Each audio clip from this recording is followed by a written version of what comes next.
નવો પ્રશ્ન ભણીએ. નવો પ્રશ્ન છે આપણો હાઇડ્રોજન બંધ.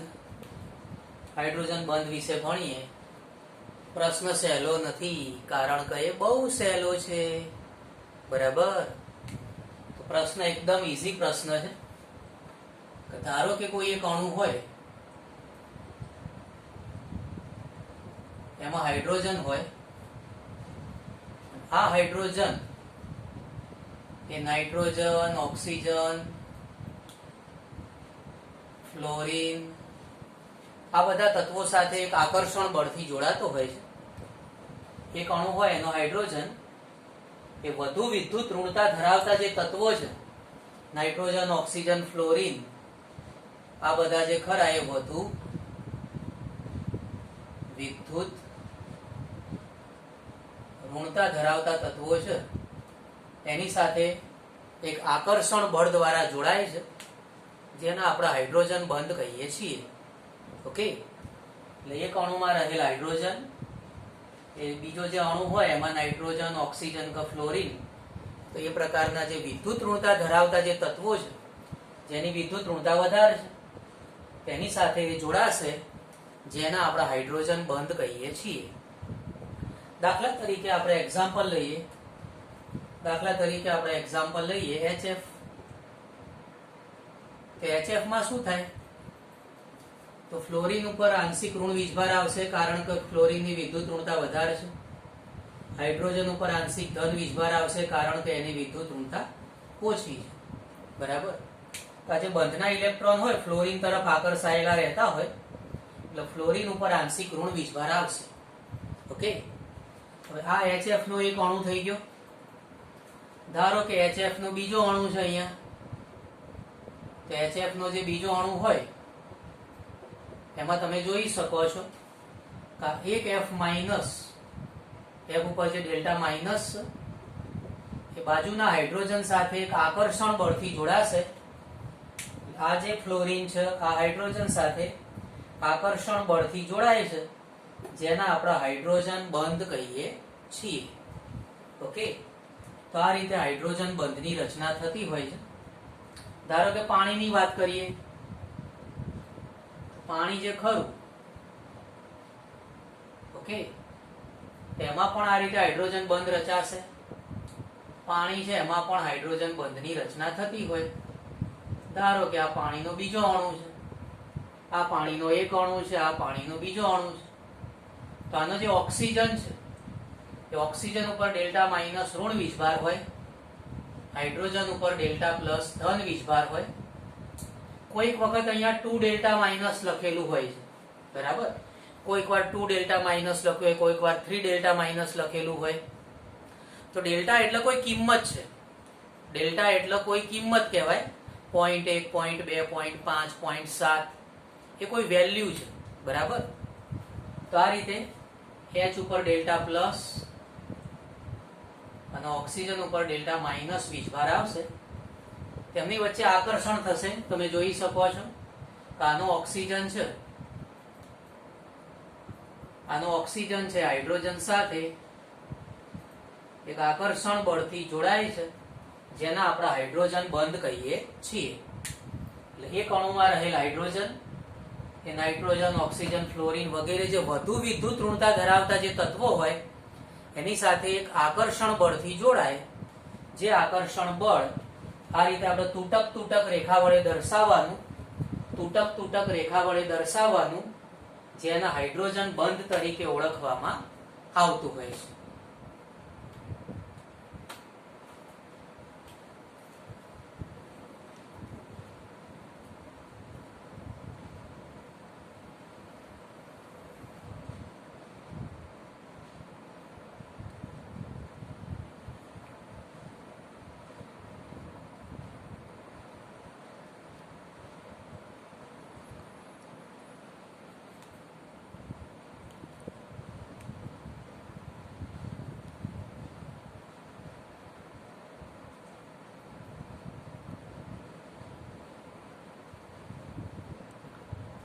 હાઇડ્રોજન બંધની રચનાનું કારણ સમજીએ.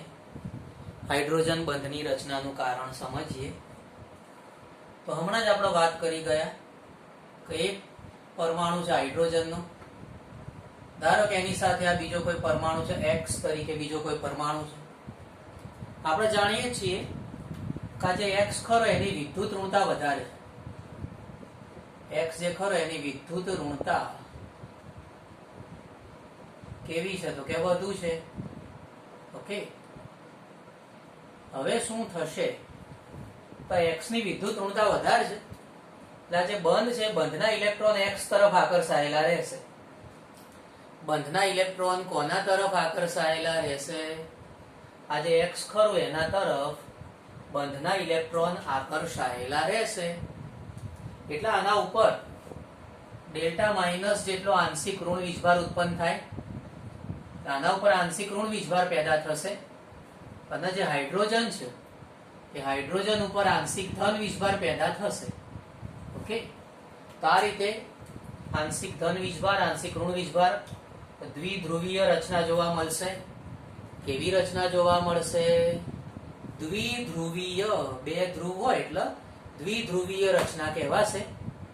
ઓકે, તો એક અણુ થઈ ગયો.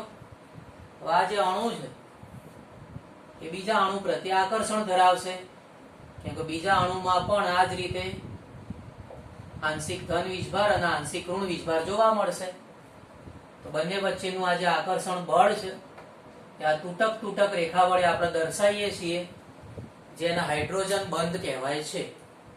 શું કહેવાશે? એના હાઇડ્રોજન બંધ કહેવાશે. સામાન્ય રીતે જે વાયુ હોય એમાં આ લાક્ષણિકતા ઓછી હોય, પણ વાયુમાં જો આ બંધ પ્રબળ થઈ જાય તો એ પ્રવાહીમાં રૂપાંતર થઈ જતા હોય. બરાબર? એટલે હાઇડ્રોજન બંધ જેમાં પ્રબળ હોય એવા પદાર્થો પ્રવાહી અવસ્થામાં જોવા મળતા હોય. કદાચ બહુ જ પ્રબળ થઈ જાય તો એની અવસ્થા ઘન અવસ્થામાં રૂપાંતર પામી શકે છે. બરાબર? બીજી બાબત આપણે ધ્યાન રાખવાનું છે કે હાઇડ્રોજન બંધના લીધે શું થાય તો આ પદાર્થ જે ખરો એનું સરળતાથી બાષ્પમાં રૂપાંતર થતું નથી. કેમ કે હાઇડ્રોજન બંધ તોડવો હોય એટલે વધારે ઉર્જા આપવી પડશે. એટલે હાઇડ્રોજન બંધ તોડવા માટે વધારાની ઉર્જા આપવી પડશે. એટલે પદાર્થનું સરળતાથી બાષ્પમાં રૂપાંતર થતું નથી. એટલે કે એનું જે ઉત્કલન બિંદુ છે એ ઉત્કલન બિંદુમાં પણ વધારો જોવા મળશે. હાઇડ્રોજન બંધના લીધે ઉત્કલન બિંદુમાં પણ વધારો જોવા મળશે.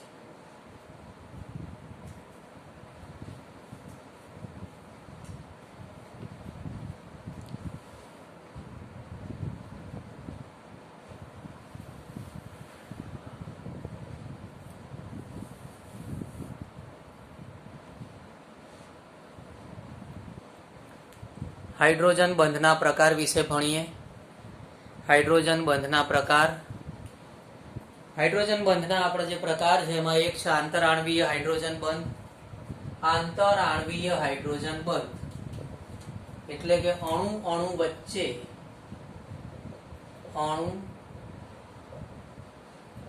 વચ્ચે જે હાઇડ્રોજન બંધ રચાય એને આપણે આંતરઆણવીય હાઇડ્રોજન બંધ કહીશું. અને આ છે આંતઃઆણવીય. આંતઃઆણવીય એટલે એક જ અણુમાં રહેલા પરમાણુ વચ્ચે જ્યારે બંધ રચાશે, એક જ અણુમાં રહેલા પરમાણુ વચ્ચે જ્યારે બંધ રચાય એને કહેવાય આંતઃઆણવીય હાઇડ્રોજન બંધ. અણુ વચ્ચે રચાય તો આંતરઆણવીય હાઇડ્રોજન બંધ. એક્ઝામ્પલ તમને શીખવાડી દીધેલું છે. ને HF નું એક્ઝામ્પલ હતું ને આપણું. HF માં F ઉપર ડેલ્ટા માઇનસ, H ઉપર ડેલ્ટા પ્લસ, પછી આવશે આ રીતે H ઉપર ડેલ્ટા પ્લસ, F ઉપર ડેલ્ટા માઇનસ. તો આ એક અણુ થયો, આ બીજો અણુ થયો, આ એક અણુ, આ બીજો અણુ. અણુ વચ્ચે જે લાગશે એના આપણે આંતરઆણવીય હાઇડ્રોજન બંધ કહીશું. બરાબર? આ જે આકર્ષણ બળ છે એના આપણે આંતરઆણવીય હાઇડ્રોજન બંધ કહીશું. અને એક જ અણુમાં જો લાગતું હોય તો આપણે એને કહેવાય આંતઃઆણવીય. આટલું જરા લખી લો, પછી સમજાવું, કેમ કે અહીંયા તમારે નવી વસ્તુ છે તમારા માટે. આટલું જરા લખી લો, પછી આગળ સમજાવું.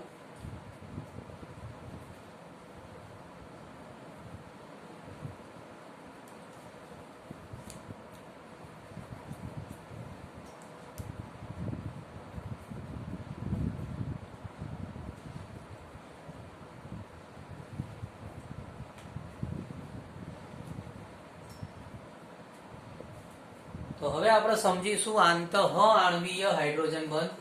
આંતઃ આણ્વીય એટલે એક જ અણુમાં રહેલા પરમાણુ વચ્ચે જે હોય જેના આંતઃ આણ્વીય હાઇડ્રોજન બંધ કહેવાય.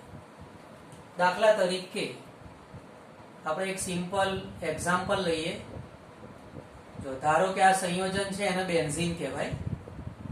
બેન્ઝીન આપણું એક્ઝામ્પલ નથી, આ ખાલી તમને સમજણ આપું છું. આને બેન્ઝીન કહેવાય. આ બેન્ઝીન કરીને એક પદાર્થ છે જેનું સૂત્ર છે C6H6. બેન્ઝીન કરીને જે પદાર્થ છે એનું સૂત્ર છે C6H6. ઓકે, આ જે બેન્ઝીન છે એમાં ધારો કે અહીંયા આપણે એક OH જોડી દઈએ, તો આ OH જોડી દઈએ ને એને ફિનોલ કહેવાય. ફિનોલ. ઓકે, એને ફિનોલ કહેવાય. ફિનોલ એટલે C6H5OH. ફિનોલ એટલે C6H5OH, જેને આપણે ફિનોલ કહીએ છીએ. બરાબર. હવે ધારો કે વાત કરીએ કે આ જે ફિનોલ છે એમાં નાઇટ્રો સમૂહ જોડાયેલો છે. આ જે NO2 છે જેને નાઇટ્રો સમૂહ કહેવાય. તો આ નાઇટ્રો સમૂહ જે જોડાયેલો છે એમાં આ પાસ પાસેનું સ્થાન કહેવાય. પાસ પાસેનું સ્થાન છે એને એક નામ આપેલું છે, ઓર્થો નામ આપેલું છે. આ બંને પાસ પાસેના કાર્બન ઉપર OH અને NO2 જોડાયેલું છે. અહીંયા કાર્બન હોય, અહીંયા પણ કાર્બન હોય. તો પાસ પાસેના કાર્બન ઉપર OH અને NO2 જોડાયેલું છે. આનું નામ થાય ઓર્થો નાઇટ્રો. આ NO2 છે ને નાઇટ્રો સમૂહ છે. અને આ જે આખું સંયોજન છે આ તમે જુઓ ફિનોલ છે ને, આ સંયોજનને કહેવાય ફિનોલ. તો આ છે ઓર્થો નાઇટ્રો ફિનોલ. ઓકે, તો આ ઓર્થો નાઇટ્રો ફિનોલ એના આપણે દોરવાનું છે. ધ્યાન આપજો ખાસ. ઓર્થો નાઇટ્રો ફિનોલમાં આ નાઇટ્રો સમૂહ છે NO2. નાઇટ્રો સમૂહ જરા જુઓ કઈ રીતે દર્શાવવાનો છે.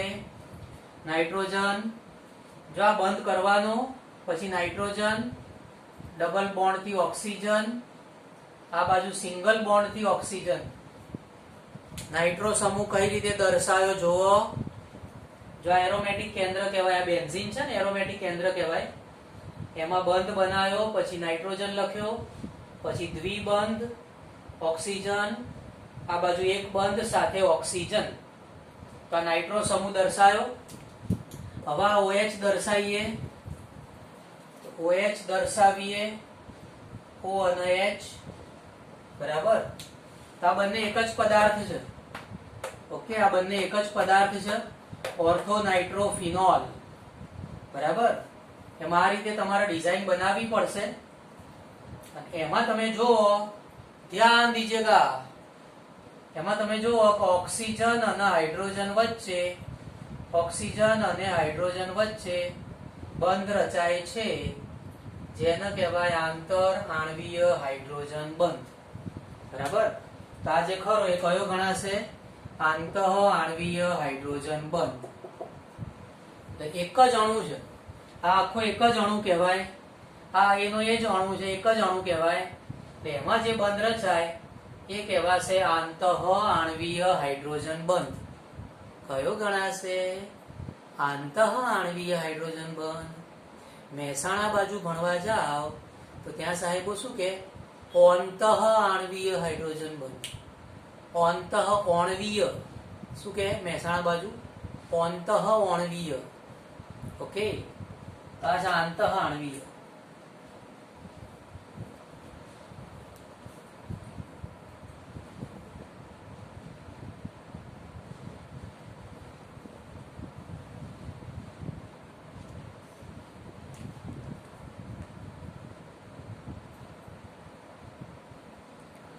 આ જે ઓર્થોનાઇટ્રોફિનોલ લખેલું છે એમાં ઓર્થોની જગ્યાએ અંગ્રેજીમાં ઓ લખેલો હોય છે ઘણી જગ્યાએ, બરાબર.